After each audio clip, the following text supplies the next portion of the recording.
Hip hop, along with, in the same sense that jazz was born out of this necessity, I think hip hop was born also out of a similar necessity, out of the urban landscapes of throughout the United States of America. That socioeconomic necessity basically being not having regular access to conservatory currency, in a sense, the social currency of the conservatory world, not having access to acquire the tools to build an ensemble. Technological access was removed. So, like for example, in interviews you'll hear Rozelle, the Godfather of Noise, Darren Robinson from the Fat Boys, you'll hear them say, I couldn't afford the turntables or a radio, so on and so forth, so I created this music out of not having, basically. And I think that was a part of a much larger cultural zeitgeist and a much larger cultural landscape. Well, with beatboxing, with it being born out of this necessity, I think it's evident that there is a quality of music that speaks to a level of survivorship, of having to survive. Music is often viewed as something that's not necessarily trivial. It's something of a high quality, but something that's not necessarily necessary. And so I think there's a vibrational quality of music that you can identify mathematically, physically, scientifically, and so forth, that helps to lubricate a social situation or a socioeconomic situation or a cultural situation, in the same way that we use water to help lubricate our bodies and to replenish the lubrication qualities of the human body, in the same way that alcohol is used as a social lubricant. I think music acts as a vibrational lubricant.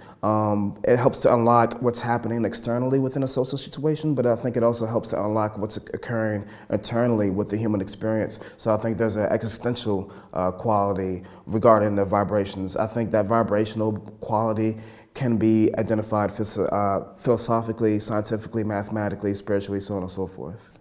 I want to take that, the neuroscientific knowledge, the kinesiological knowledge, all the scientific knowledge, and still all those venues or mediums of exploration. I want to take all of that stuff and help it to reinforce my musical intuition.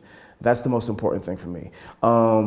Because if it reinforces such a high level of conscious thought and energy, that's fine. But if it's not reinforcing my musical intuition, then I don't want anything to do with it. And that's what I feel like can happen here with this seminar.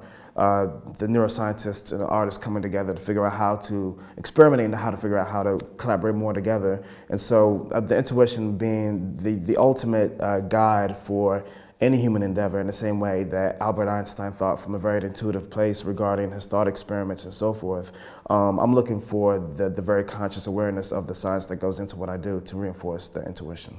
One of the most rewarding moments was last night during dinner, when we experimented with everyone playing their wine glasses at the table, and Nigel basically created an orchestra, a wine glass orchestra, and then he brought me in to beatbox along. He had everyone vocalize as they were playing the glasses together. There's a level of transcendence that took place, not just scientifically, but more musically in that moment, and then we sort of reversed it a little bit, and we had David come in and illuminate the science of what just occurred with the wine glasses. I mean, it was just a perfect twofold example of what the sort of thing we want to do here. And we turned that social gathering of eating dinner into a laboratory to see everyone's faces light up as they started to sing along with the glasses being played.